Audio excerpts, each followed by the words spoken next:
کو دیے گئے مزید اختیارات سمیت مختلف موضوعات پر اپنی رائے رکھی۔ انہوں نے کہا کہ دہشت گردی کا خاتمہ ضروری ہے۔ انہوں نے مزید کہا کہ پاکستان کمزور ہے اور اسے اپنی حالت پر توجہ دینی چاہیے۔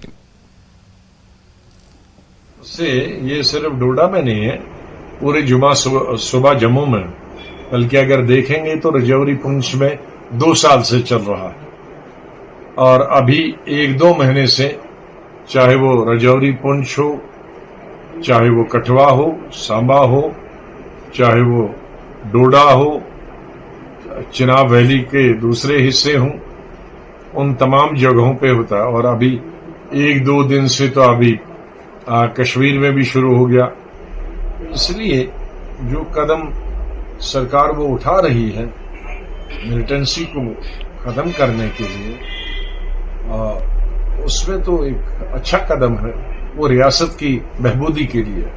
اب پڑوسی ملک اس کو سمجھنا چاہیے کہ اس وقت ان کی طاقت ہندوستان کے مقابلے میں 0 ہے۔ پاکستان جب مضبوط تھا،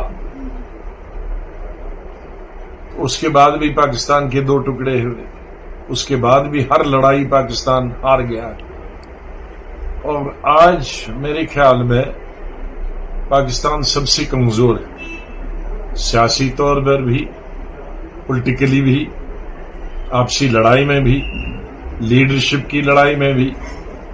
جیتتا ایک پارٹی ہے اور حکومت دوسری پارٹی بناتی ہے، اور اقتصادی پالیسی کس طرح سے کچھ مہینے پہلے تک لڑائی ہوتی تھی، دودھ پر لڑائی، کھانے پر لڑائی، چاول پر لڑائی، چینی پہ لڑائی۔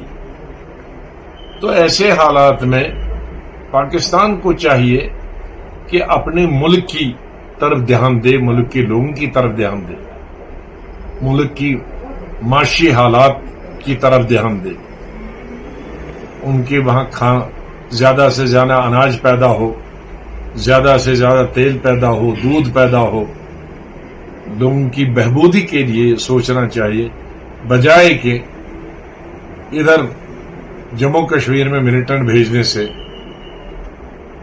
ہمارا بھی نقصان کشمیر کا اور اپنا بھی نقصان کرنا۔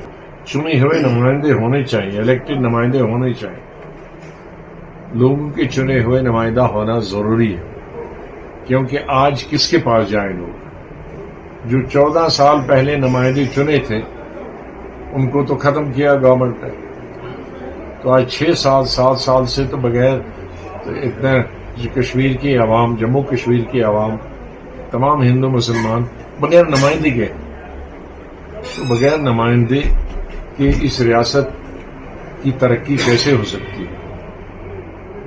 ریاست کے عوام کو کون دیکھ سکتا ہے؟ ان کی داد و فریاد کون سن سکتا ہے؟ اور امریکہ نے اپنے شہریوں